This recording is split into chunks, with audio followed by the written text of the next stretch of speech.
સુરતની સારોલી પોલીસે નિયલ ચેકપોસ્ટ પાસેથી ગાંજાના જથ્થા સાથે એક મહિલા અને પુરુષને ઝડપી લીધા હતા અને આગળની વધુ તપાસ શરૂ કરી હતી। સુરતની સારોલી પોલીસે બે ઇસમોને ગાંજાના જથ્થા સાથે ઝડપી પાડ્યા હતા। પોલીસે નિયલ ચેકપોસ્ટ પાસેથી ગાંજાના જથ્થા સાથે એક મહિલા અને એક પુરુષને ઝડપી લીધા હતા।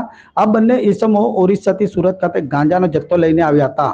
પોલીસે બંને ઇસમો પાસેથી 3 લાખથી વધુની કિંમતનો 31 કિલો ગાંજો ઝડપી પાડ્યો હતો।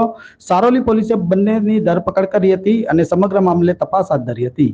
સારોલી પોલીસ સ્ટેશનના પોલીસ ઇન્સ્પેક્ટર દ્વારા NDPS એટલે કે માદક પદાર્થ ગાંજાની મોટો જથ્થો શોધી કાઢવામાં આવ્યો છે અને NDPS એક્ટ હેઠળ સારોલી પોલીસ સ્ટેશનમાં ગુનો નોંધી 2 આરોપીઓની ધરપકડ કરવામાં આવેલી છે। સમગ્ર ઘટનાની હકીકત જોતાં સારોલી પોલીસ સ્ટેશનમાં આવેલ નિયોલ ચેકપોસ્ટ ખાતે ફરજ પરના કર્મચારીને હકીકત મળેલી કે 2 વ્યક્તિઓ ગેરકાયદેસર નાર્કોટિક્સ ડ્રગ્સ એટલે કે ગાંજો લઈ અને સુરત શહેરમાં પ્રવેશનાર છે।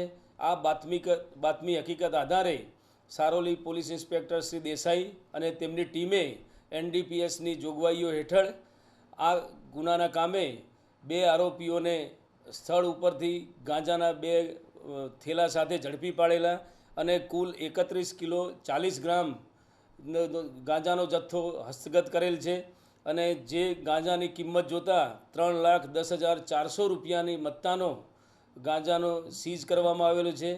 ગુનો દાખલ કરી બંને આરોપીઓ હાલ પોલીસ કસ્ટડીમાં છે અને એમની વિશેષ પૂછપરછ ચાલુ છે।